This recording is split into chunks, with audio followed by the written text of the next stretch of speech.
계시록 말씀 한 가지만 나누고 공감 말씀 함께 하겠습니다. 우리 PPT 그 사진 나오는 거 거기 좀 띄워주실래요? 우리 계시록 13장 말씀을 보겠습니다. 계시록 13장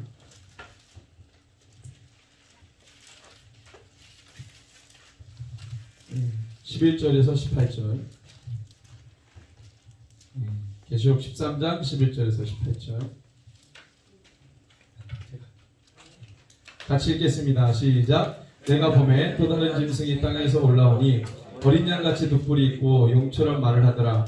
그가 먼저 나온 짐승의 모든 권세를 그 앞에 행하고 땅과 땅에 사는 자들을 처음 짐승에게 경배하게 하니 곧 죽게 되었던 상처가 나은 자니라. 그니 적을 행하되 심지어 사람들 앞에서 불이 하늘로부터 땅에 내려오게 하고 짐승 앞에서 받은 바 이적을 행함으로 땅에 거하는 자들을 미혹하며 땅에 거하는 자들에게 이르기를 칼에 상하였다가 살아난 짐승을 위하여 우상을 만들라느라.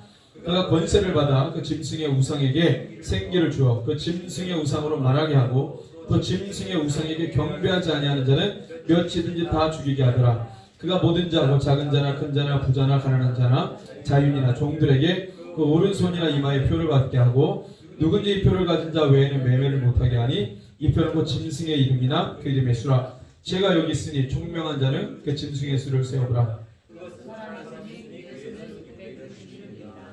네. 제가 이제 어제 금요일 날 우리 KMS 친구들하고 나눈 말씀인데 제가 아침에 기사를 하나 보고 그것을 애들하고 좀 심각하게 나눴는데요. 그 내용인데 처음에 이 말씀을 제가 중학교 때 다니던 교회 목사님이 하도 다니엘 계시록 설교를 많이 하셔가지고 그때 이제 처음 듣게 된 거예요. 666이라고 하는 거. 그때 그 목사님이 워낙 충격적인 얘기를 하셨어요. 컴퓨터가 666이다 그랬어요. 그때 제가 컴퓨터 학원을 다니고 있었습니다. 그때 컴퓨터 학원 다니는 애들이 많았죠. 컴퓨터 붐이 막 일어나가지고 그래서 되게 혼란이 있었어요. 이게 컴퓨터가 666이면 어떻게 되는 거야? 뭐 이런 혼란함들이 있었어요. 그때 뭐 카톨릭이 적그리스도다, 뭐 EU 유럽 연합이 12짐승이다, 뭐 이렇게 막 엄청나게 그런 이야기들을 많이 하셨거든요. 근데 이제 그게 제가 중학교 2학년 때 처음 들었던 얘기니까요. 오래 지났죠.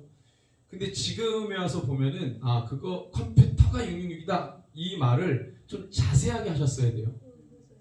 아주. 근데 그때는 아마도 30년 전이니까요. 그때는 자세하게 얘기할 수 없는 때였어요. 지금은 가능합니다. 제가 그걸 말씀드리려고 해요.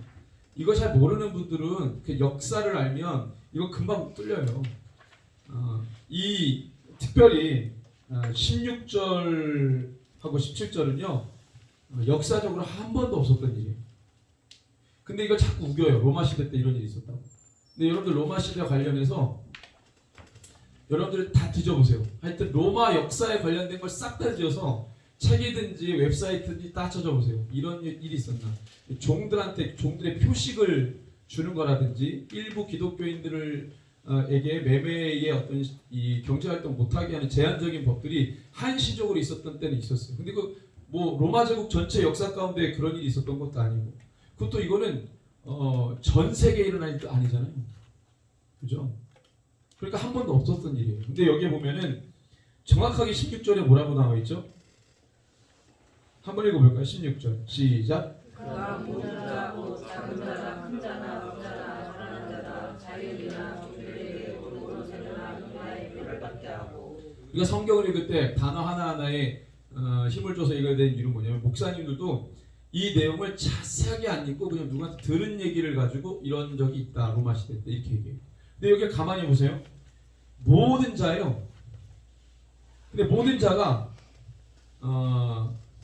작은 자, 큰 자, 부자, 가난한 자, 자유인이나 종들 상관없이 모든 자. 역사적으로 이랬던 적이 단 한 번도 없습니다. 그럴 수가 없어요. 그럴 수가 없다고 시스템적으로. 여러분들 역사적으로 세계에서 가장 큰 제국을 이루었던 나라가 어느 민족입니까? 여러분들이 알고 계시는 민족, 제국. 역사적으로 가장 큰 제국. 서구 역사 중심으로는 로마 얘기하겠지만 이 서구와 아시아를 통틀어서 몽골이 가장 큽니다. 몽골. 땅덩어리로 치면은 이제 영국이 해가 지지 않는 나라일 때 식민지를 많이 뒀잖아요. 그때 빼고는 몽골이에요. 근데 그 거대한 땅덩어리를 통치하는데 얼마나 시스템이 촘촘해야 되겠어요. 변방까지 다스려요. 근데 역사적으로 보면은요, 중앙 정부의 영향력이 저 변방으로까지 영향력이 그대로 동일한 힘으로 미치려면 어마어마한 시스템이 있어야 돼요. 근데 전 세계 어느 제국도 그렇게 하지 못했습니다. 중앙 몇몇 큰 도시 빼고는요, 저 변방으로 가면 갈수록 법이 여러분들 강해질까요? 느슨해질까요? 느슨해져요. 고대 시대 때는 그건 말할 것도 없죠. 지금도 그러는데. 지금도 그래요. 근데 이거를 이 16절에 이 어떤 국가의 제도가 한 민족이 아니잖아요. 한 국가가 아니라 전 세계를 상대로 동일한 행정력과 시스템을 가지고 하여튼 느슨하지 않게 모든 땅 구석구석에 모든 민족이 이런 체제 안에 들어오려면 여러분들 이게 상상해 가세요. 얼마나 이 능력이 있어야 이거를 할 수 있겠는가. 어떤 시스템. 그러니까 이 정도 하려면요, 과거에 이걸 감당할 수 있는 나라가 없어요. 몽골 제국도 그러지 못했습니다. 근데 로마 시대 때 그냥 일부 어떤 신분, 노예들 또는 어느 계층, 그 사람들 특수한 계층과 상황이 있는 사람에게 한시적으로 뭔가를 이렇게 구속하는 법으로 작동됐을 수도 있어요. 근데 여기에 말씀해 보면은 모든 자잖아요. 큰 자나 작은 자나 부자나 가난한 자나 모든 신분에게 이 법을 적용한 때가 역사상 단 한 번도 없습니다. 그것도 모든 세계 사람들 대상으로. 이게 충격이고 이거를 해석을 못해요. 여러분들 루터가 카톨릭을 향해서 적그리스도라고 했습니다. 교황을 향해서 적그리스도라고 했어요. 카톨릭을 향해서 바벨론이라고 했어요. 지금도 똑같은 얘기하는 사람도 있잖아요. 누굽니까? 신천지가 정통교회를 뭐라고 불러요? 바벨론이라고 불러요. 바벨론. 근데 진리가 진리다워야 되는데 진리가 진리답지 못하면 이단 사기 종교 사기 단체, 종교 사기꾼들의 먹잇감이 돼가지고요. 우리가 해야 될 말을 못하는 시대가 된 거예요. 우리는 우리 스스로 루터가 카톨릭을 그렇게 얘기했듯이 우리가 우리 스스로를 그렇게 진단할 수 있어야 되잖아요. 그게 정신 차리죠. 근데 그런 용어들을 이단들이 하도 써가지고요. 우리가 우리 스스로를 정의하는 순간 우리 뭐가 되는 거예요? 이단 되는 거예요. 이게 지금 마지막 시대를 살아가면서 너무 많이 혼미해졌어요. 뭔가를 정확하게 진단을 못 내리도록 만들었어요. 그게 돼야 루터나 칼빈이나 이런 사람들이 막 명확한 기준을 가지고 카톨릭을 재단했듯이 우리가 그렇게 해야 되거든요. 그걸 못해요. 그래서 한 번도 이런 적이 없는데 이 표를 가지고 뭐하냐고 봤더니 17절에 보니까 매매를 못하게 했어요. 어떤 표를 줘서 매매를 못하게 한다. 어떤 이 제국의 사람들을 상대로 계층에 상관없이 신분에 상관없이 그랬던 적도 없어요. 경제 활동을 못하도록 막는 시스템, 이거 없으면 니네 못해 이랬던 적도 없어요. 그럼 이건 언제 일어날 일입니까? 앞으로 올 일입니다. 제가 그걸 보여주려고 해요. 우리 30년 전에 목사님이 막 컴퓨터 용역이다, 매직아일랜드 갔더니 손목에다 띠 하나 둘러주고 그때 우리가 기겁했어요. 용역이다. 무서워서 매직아일랜드 못 갔어요. 나중에 커가지고 알았죠. 아니구나. 자유해졌어요. 근데 그거는 이제 그림자고요. 실체가 다가옵니다. 지금 제가 그거 보여주려고 해요. 그래서 우리가 모르는 목사님들은 음모론이다, 모르는 그리스도의 음모론이다. 아니에요. 여러분들 그걸 아셔야 돼요. 여러분들 이 역사는요 다 음모입니다. 역사는 다 음모예요. 여러분들 정치 권력 이거 다 권력에 관련된 책을 보시면은요 다 음모예요. 음모에 의해서 다 되는 거예요. 음모론이다. 누가 음모론이다 그러니까 나도 그냥 갖다 써서 음모론이다. 자, 알아보지도 않고. 자, 보세요. 매매를 못하게 하는데 매매를. 근데 매매를 못하게 하는 그 분위기를 만드는 게 어떤 분위기를 만드냐면 15절이에요. 15절이 되게 중요해요. 666 이거 중요한 게 아니에요. 그보다 더 중요한 건 15절입니다. 15절을 같이 읽습니다.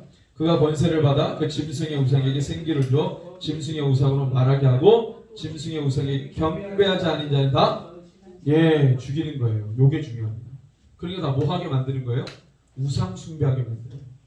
666표를 누가 받을까요? 그러니까 이 시스템 안으로 들어가는 사람, 그냥 거리낌 없이 들어가면 누가 들어갈까요? 세상에 마음 내어준 사람 다 이거 들어갑니다. 그거예요. 그 얘기예요. 애들 장난도 아니고 뭐 받으면 안 된대 뭐 이게 아니고요. 그냥 멘탈을 세상에 내어준 사람들은 다 이 체제에 들어가는 거예요. 그래서 여러분들이 송명희 시인의 그 표라는 글을 이거 길지 않으니까 꼭 읽어보세요. 그게 100% 맞는다고도 볼 수 없지만 분위기를 얘기합니다. 분위기. 근데 제가 볼 때 그 시나리오로 될 것 같아요. 제가 지금 보여주는 걸 보면은요. 그래서 지금 어떻게 돌아가고 있냐면 아마존이라고 하는 그 IT 기업 아시죠? 이 세계 거대 메가 유통업체입니다. 이 아마존에서 아마존 원이라는 걸 만들어가지고요. 이 기술 개발이 아니고 이 기사는 저거를 매장에다 갖다 놨다고요. 그 정맥으로 신원 조회가 가능하도록 저 시스템이 나왔어요. 그래서 매장에 갖다 놓는 거예요. 그래서 매장에다 손 딱 갖다 대면 그 사람 인식이 돼서 이거 가지고 뭐 하는 거예요? 매매. 성경의 매매는요, 사고 파는 행위에 정확한 헬라어가 들어가 있어요. 이게 상징적인 의미도 아니고 실제로 사고 파는 행위를 말해요. 매매. 그러니까 이거 가지고 모든 활동을 제한한다 이거예요. 통제한다 이거예요. 저게 되면 엄청난 큰 데이터베이스에 모든 사람들의 개인 정보가 다 들어가야 돼요. 경제활동만 아니에요. 경제활동만이겠어요, 저게? 지금 이 스마트워치에도 그 사람의 어떤 신체 이거 모든 바이오 리듬을 감지해가지고 그거에 관련해서 막 데이터가 나오잖아요. 저게 뭐 경제활동만 하겠냐고요? 아니에요.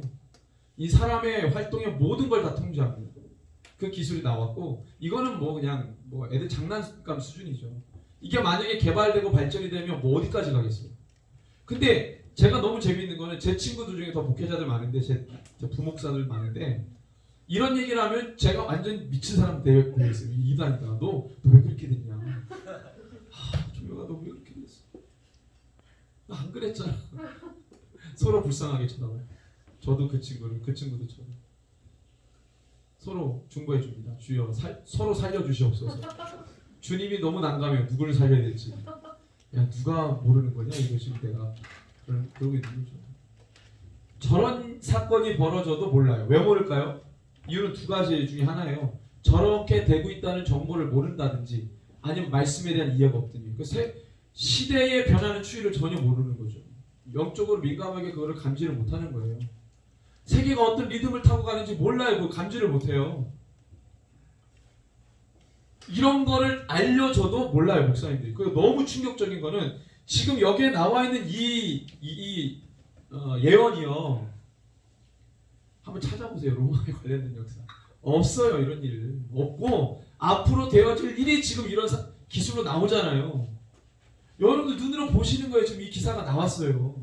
그러면 당연히 이거 매치시켜야죠. 아, 그렇게 가겠구나. 저희가 저희 교회는 늘 얘기를 했으니까. 예전에 어디 서울에 지하철역에 가니까 이게 쭉 변천사 나오잖아요. 맨 마지막에 뭐라고요? 손 딱 대고 있는 게 나왔어요, 그냥. 그 지하철역에 그게 다 돼 있어요. 박물관처럼 옛날에는 뭐였는데 이렇게 돈을 넣었는데 뭐 했는데 이렇게 들어가는 지금은 뭐 표인데 나중에는 손 이렇게 돼 있어요. 이렇게 하겠다는 거 아니에요, 그죠? 아마존에서 저걸 만들어가지고 손바닥 스캔 결제 도입 시스템을 저 매장에다가 설치를 한 거죠. 그러니까 점점 사람들을 뭘 쓰게 만드냐면 저 가상화폐 쓰게 만들어요. 지금 나라마다 탄소세를 걷거든요. 그 탄소세 왜 걷냐면은 그러니까 이번에 코로나 때도 그 얘기 잠깐 나왔어요. 지폐를 쓰면 종이 지폐 쓰면 거기에 막 바이러스 있고 병균이 옮는다. 이거 쓰지 말자. 이건 사람 병균 없잖아. 지금 저쪽으로 몰아가는 거죠 이렇게. 정책 자체가. 그럼 사람들이 그렇지. 코로나가 중요한 게 아니고 코로나 이후에 세상이 어떻게 변할지를 생각하세요.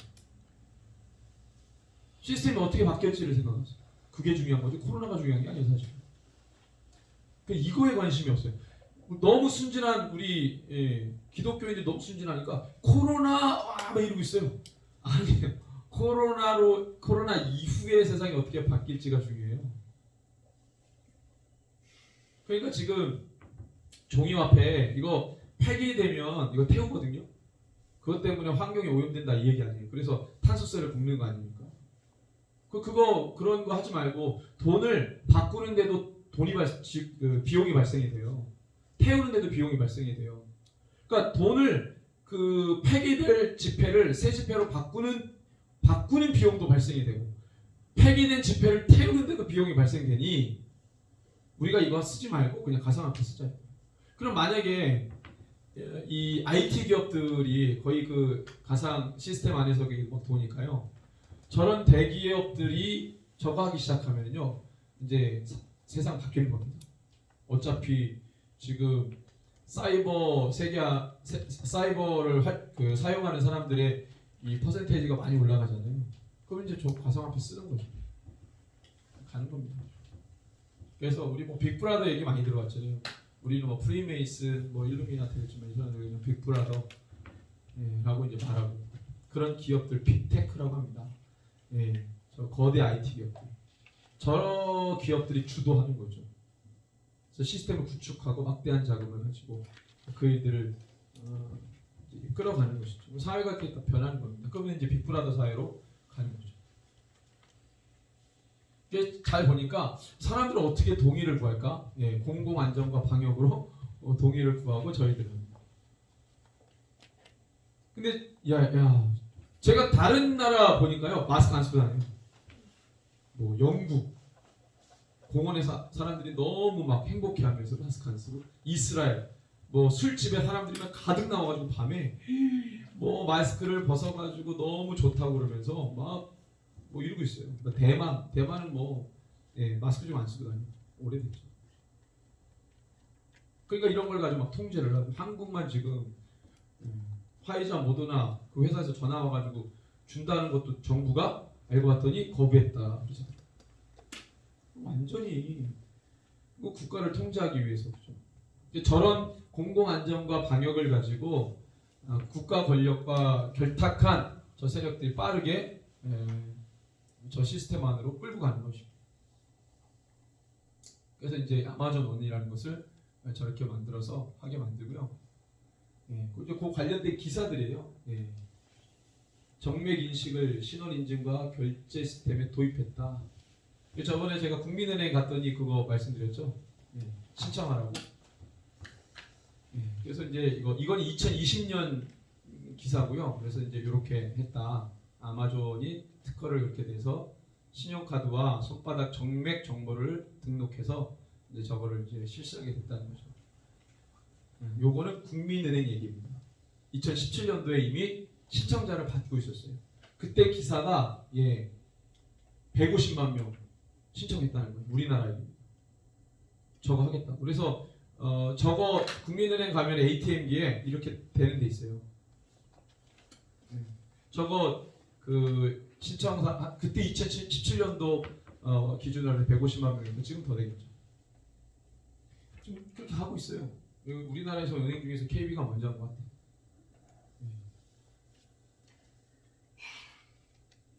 이런 기사들입니다. 여러분들이 또 한번 찾아보시면 되겠어요. 요거죠. 저 이렇게 손 대고 있죠. 저기 옆에 다 있어요. 그래서 카드 가지고 다니지 말고 이렇게 간편하게 카드도 분실 우려가 있고 그러니까 그냥 아예 그냥 이렇게 얼마나 간편합니까? 신청하면 혜택 주고 뭐 냄비 주고 뭐 이런 거 있잖아요. 사은품 자기 중요한 정보 다 내어주고 냄비 하나 받고 와 냄비 받았다 이렇게 하는 거죠. 이거는 뭐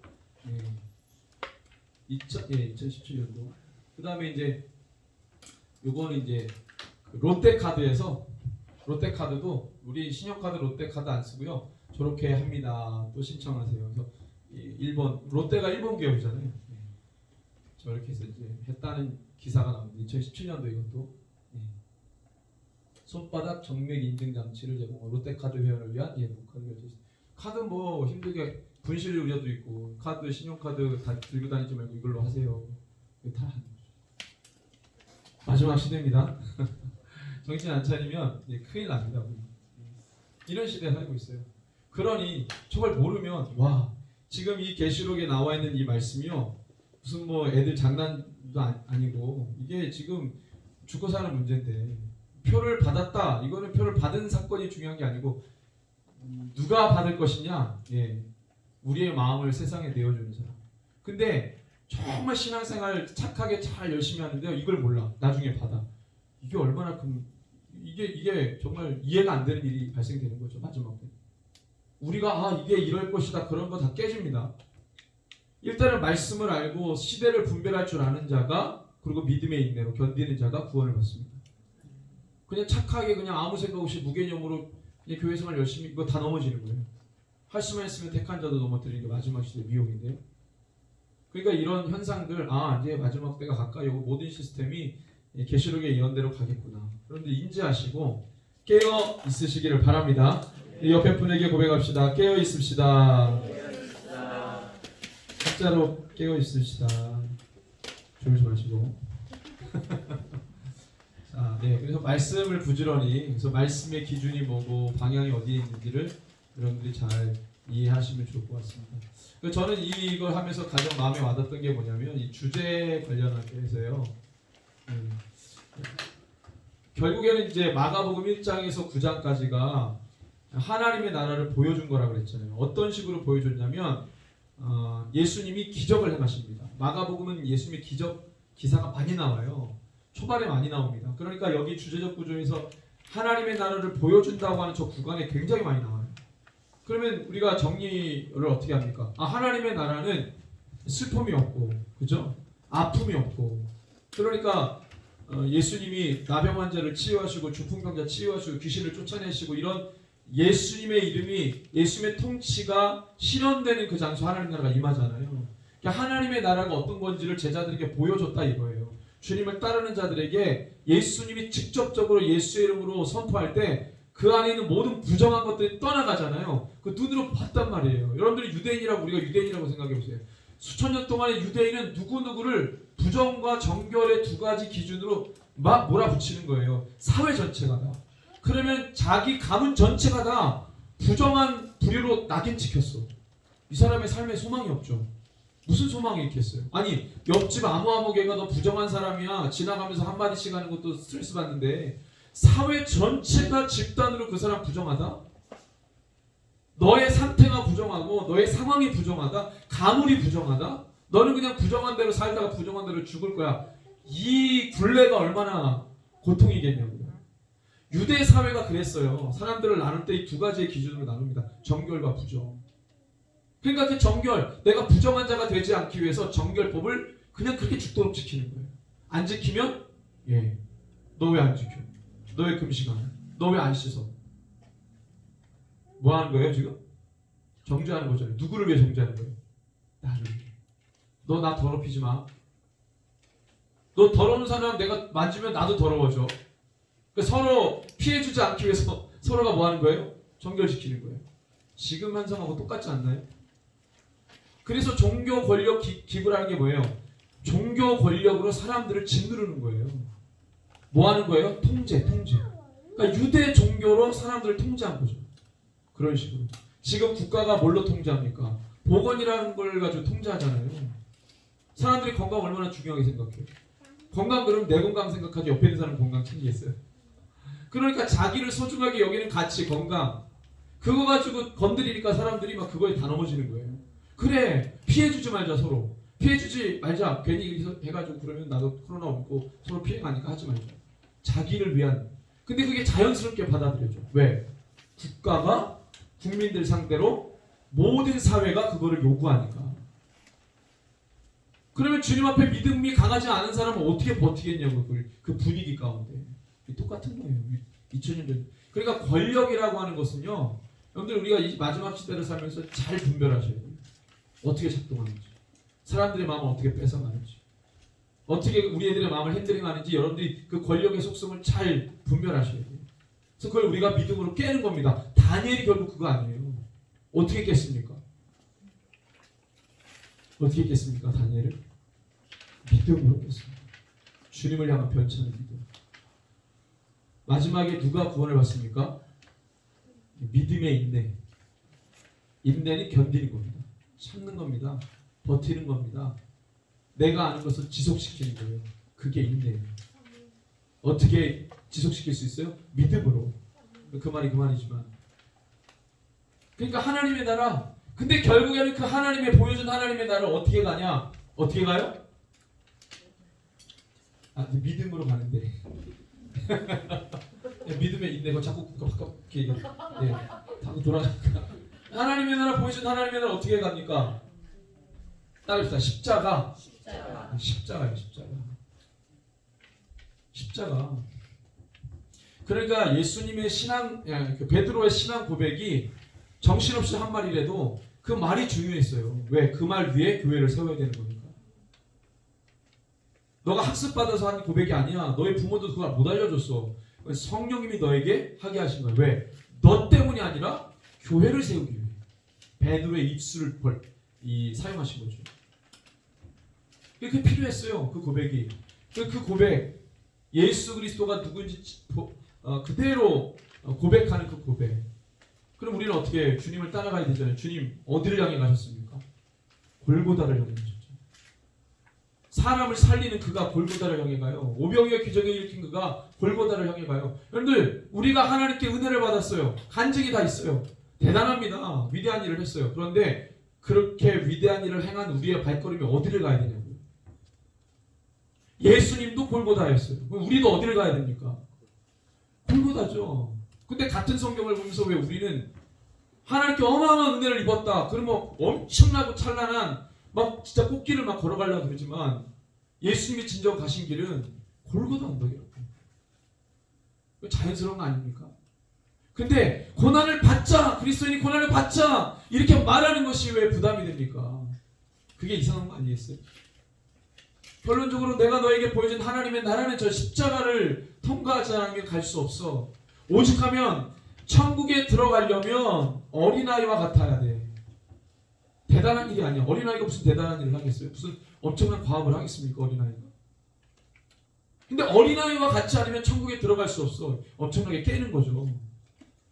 그 부자 청년 쭉 얘기를 하잖아요. 그 부자 청년 나옵니다. 그도 뭘 비유하는 데 쓰인 거예요. 천국 들어가려고. 엄청나게 돈이 많고 그리고 엄청나게 믿음이 좋아. 우리가 바라는 거죠? 돈도 많고 믿음도 좋고. 그런 신랑감, 신부감을 우리가, 그죠? 근데 내 옆을 보니까 두 개 더 없어. 절망. 그죠? 충격이죠. 충격은 그만길이 없죠. 둘 중에 하나는 있어야 되는데 두 개 다 없는 것 같아. 네. 속았다 이런 거죠.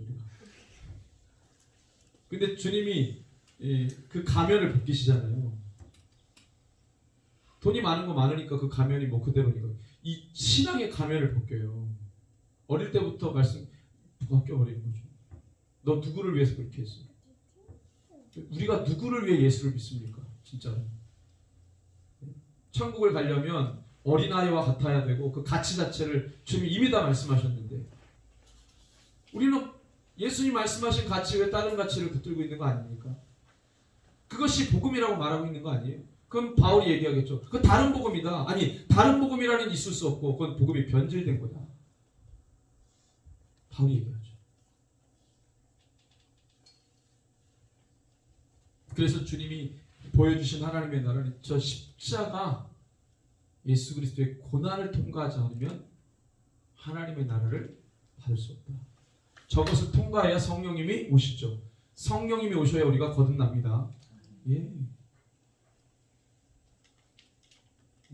그래서 저 부분이 굉장히 중요합니다. 예. 자, 오늘 이 부분인데요. 자, 누가복음 3장에서 6장 19절까지가 마가 인용이에요. 누가복음 우리 한번 보겠습니다. 누가복음 저번에 한번 우리가 봤는데요. 자, 누가복음 6장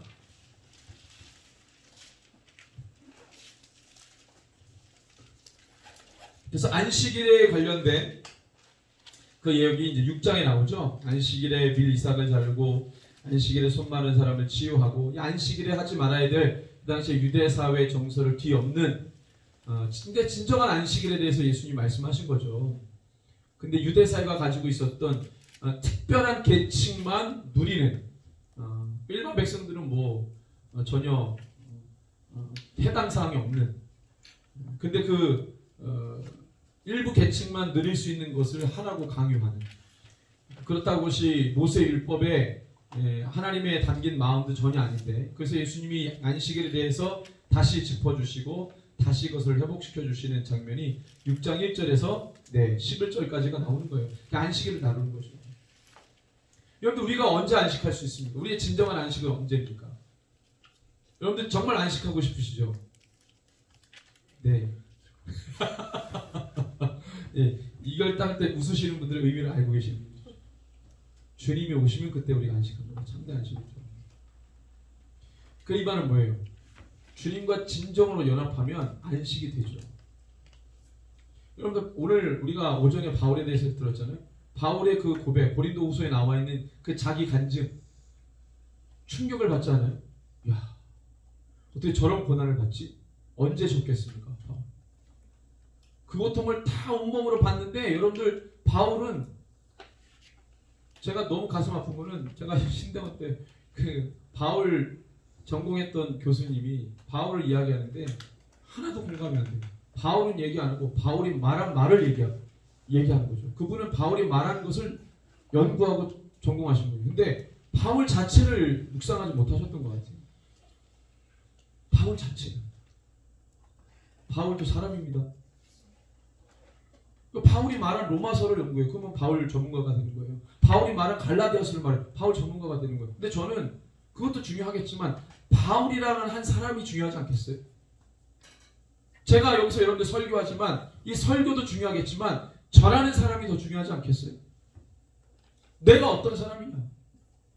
평소에 난 어떤 생각을 갖고 있는 사람이냐? 그게 중요하지 않겠어요? 바울이 어떤 사람이냐? 그 고통을 다 당하는데 그의 마음은 어땠겠나? 그가 율법을 말하고 복음을 말하지만 그는 사역자죠.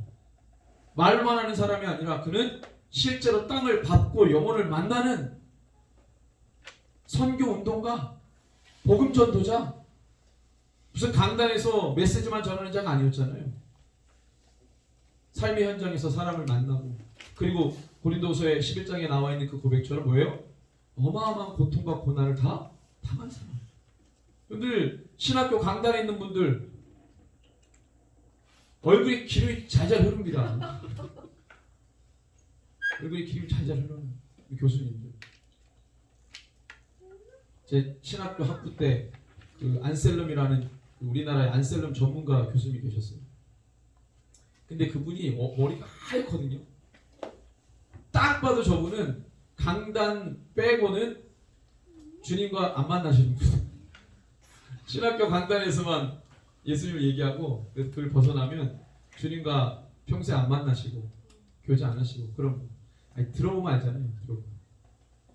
지식은 어마어마해요. 우리나라 안셀럼 최고 권위자이기 때문에 어마어마한데 그거밖에 없어요. 우리는 예수님을 만나고 싶은 거죠. 그가 안셀럼을 전공했던 노셀럼을 전공했던 그가 만난 건 예수여야 하지 않겠습니까? 그러면 그분의 입에서 만난 예수가 나와야지. 안셀럼 우리가 많이 알아서 뭐 하겠어요? 그러니까 딱 보면 알죠. 근데 바울은 아니에요. 바울은 두란노 서원에서 말씀을 강론했던 사람이지만 그는 삶의 현장에서 복음을 전했던 사람이에요. 고통을 다 당했던 사람이에요. 몸이 만신창이가 됐던 사람이에요. 그가 안식할 수 있었을까요? 그에게 안식의 개념은 뭔가요? 주님과 연합하면 안식입니다. 사지가 떨어져 나가는 고통 가운데 있어도 주님이 내 안에 계시면 그 사람은 안식이 가능해요. 그 힘으로 사는 겁니다. 본질은 예수 그리스도입니다. 주님이 아니고서는 우리가 본질로 들어갈 수가 없어요. 본질 완전히 만질 수도 없어요. 우리는 예수님이 아니고서는. 주님이 내 안에 들어와야 그것이 그분과 연합이 돼야 거기서 모든 게 확실해지는 겁니다. 그게 안 되고서는 어느 것도 증명을 못해요. 안식일. 그 12제자 부르시죠. 12절에서 16절. 그 12제자만 부르시고, 그리고 17절에서 19절에 예수님이 온 땅을 돌아다니시면서, 우리 17절부터 19절 한번 읽습니다. 누가복음 6장 17절에서 19절 시작. 예수께서 그들과 함께 내려서 평지에 서시니 그 제자의 많은 무리와 예수의 말씀도 듣고 병고침을 받으려고 이제 사방과 예루살렘과 두로와 시돈의 해안으로부터 많은 백성도 있더라. 더러운 귀신에게 권한받은 자들도 고침을 받을지라. 온 무리가 예수를 만지르고 힘쓰니 능력이 예수께로부터 나와서 모든 사람, 주님 가르치시고 말씀을 가르치시고 삶의 현장에서 그 가르치신 말씀이 능력이 되는 걸 보여주시죠. 그게 새 권위죠. 새 교훈이죠. 일반 종교 지도자들에게서 볼 수 없는 말이 능력이 되는 걸 보잖아요. 메시지가 능력이 되는 걸 보잖아요. 귀신이 막 떠나가고 병이 고쳐지고 사람들이 달라지고 삶의 숙제가 풀려지고 이런 것들을 보여주잖아요. 이것을 이제 우리가 보게 되는 거죠.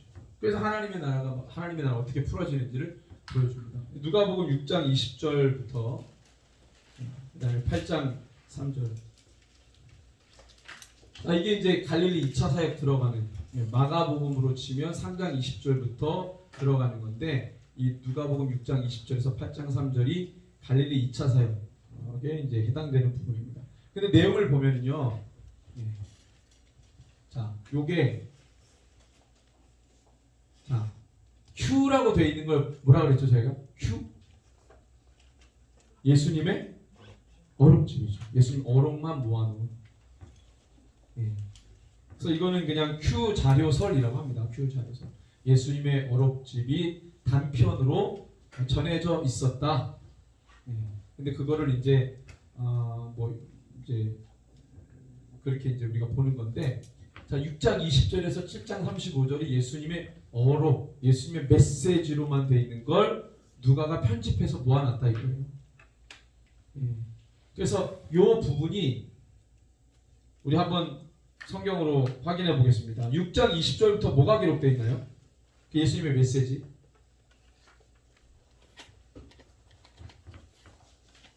(20절부터) 26절이 어디서 많이 보던 내용이 나왔죠. 산상수훈이죠. 산상수훈. 예수님의 어록 산상수훈. 어디 나와요? 마태복음 5장에서 7장이 산상수훈이죠. 근데 이제 팔복이잖아요. 20절에서 26절. 근데 이건 사복사화라고 부릅니다. 마태복음의 5장에 나와 있는 거는 팔복이고, 이 같은 맥락의 누가복음 6장에서는 사복사화라고 해가지고 물론 8개의 또 이야기가 나오죠. 그게 처음으로 이제 나와요. 예수님의 어록집. 그 다음 두 번째가 원수 사랑에 대해서 27절에서 31절. 쭉 나오죠. 32절에서 36절. 그 다음에 비판하지 말라 37절부터 쭉 얘기가 나오고, 41절에 형제의 눈 속에는 티는 보고 왜 네 눈 속에는 들보를 못 보느냐, 여기 쭉 나오죠. 그 다음에 43절에서 나무와 그 열매에 관해서. 자, 그러면 우리가 한번 마태복음을 볼까요? 마태복음 5장.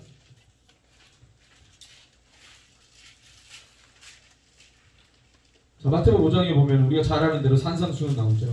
팔복, 그 다음에 빛이 되라, 소금이 되라, 그 다음에 쭉 보면 살인하지 말라, 이 십계명에 있는 내용들을 다시 이야기해 주시고, 간음하지 말고, 맹세에 관련해서 보복, 그 다음에 원수 사랑에 대해서 43절부터 나오고, 그 다음에 주기도문 예수님이 가르쳐 주시고, 금식에 관련해서 나오고, 7장에도 비판을 하지 마라, 형제의 눈 속에 있는 티는 보고 왜 이게 7장에 나오잖아요. 그죠? 쭉 나옵니다. 누가복음으로 돌아와서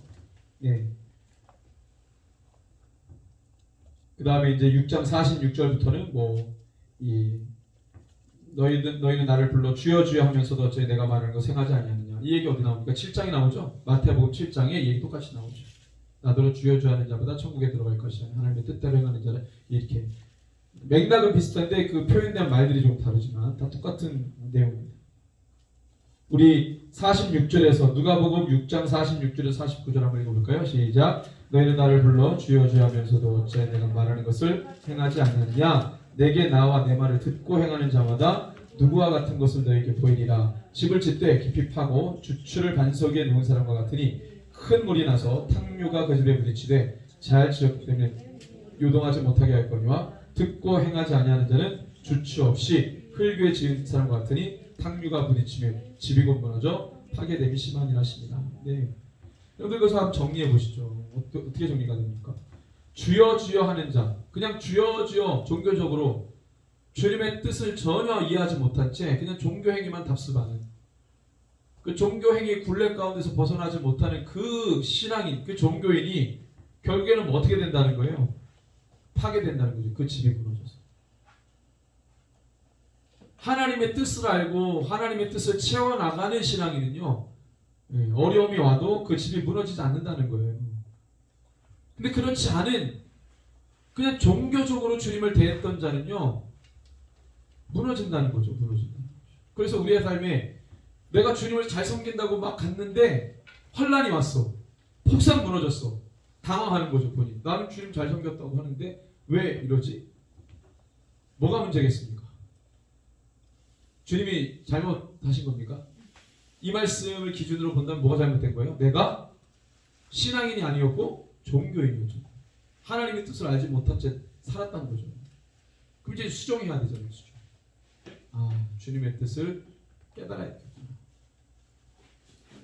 모든 것들을요, 우리가 신앙의 삶을 살면서 모든 것들을 분명히 하는 작업이지. 분명히 하는 작업. 내가 긴가민가 했는데 이게 좀 아리송했는데 그거를 구체화하고 분명히 하는 작업들을 하셔야 돼요. 내가 언어가 조금 혼미해. 이 기독교의 언어와 신앙의 언어와 성경의 언어가 좀 나는 이게 정리가 안 됐어. 혼미해. 그걸 정리하셔야 돼요. 언어를 정리하고, 그리고 내가 거기에 생각을 정리해서 분명한 신앙이 될 수 있도록 해야 되겠죠.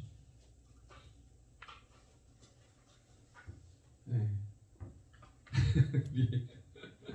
앞뒤 작업, 자꾸 입신 들어가실 준비하고 계시는 분들이 레디 고 하면은 바로 입신 이렇게 들어, 레디 선 하면 이렇게 들어가듯이 그 하실 분들이 좀 있으셔가지고 우리 앞뒤 작업으로 한번 인사하겠습니다. 주님을 바라봅시다. 네. 제가 서두 부분에 그 말씀드린 게 뭐냐면, 왜 세상의 현상들이 이렇게 우리가 다 알 수 있도록 이렇게 되어져 가는데도 왜 모를까? 답답함이 있었어요. 저걸 알면 우리의 기도의 방향이 바뀔 텐데, 내용이 바뀔 텐데 왜 저걸 모를까? 제가 한번 생각해 보니까 내가 어떤 자료를 찾고 싶어도요, 내가 어떤 검색창에 검색어를 넣는 걸 누가 합니까? 내가 하죠. 어떤 검색어를 넣느냐가 중요하더라고요. 그러니까. 내가 아는 게 별로 없으면 검색어를 치는 것도 되게 제한적이에요. 결국에 자기 원하는 것만 얻으려고 하는 거죠.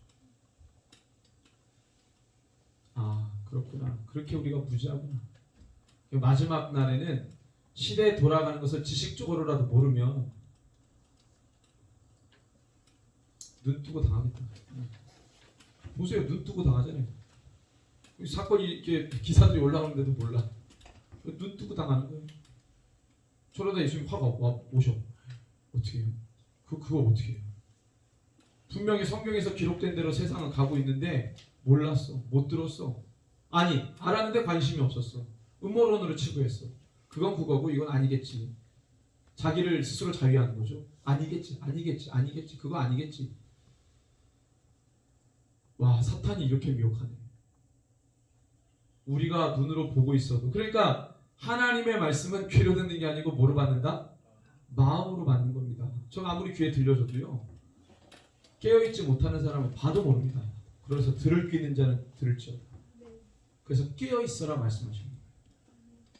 바라기는 저희 공동체가 깨어있는 공동체, 들을 귀가 열려있는 공동체, 하나님의 말씀을 마음으로 받는 공동체, 뭔가를 알고 그걸 위해 기도하는 공동체 되기를 소원합니다.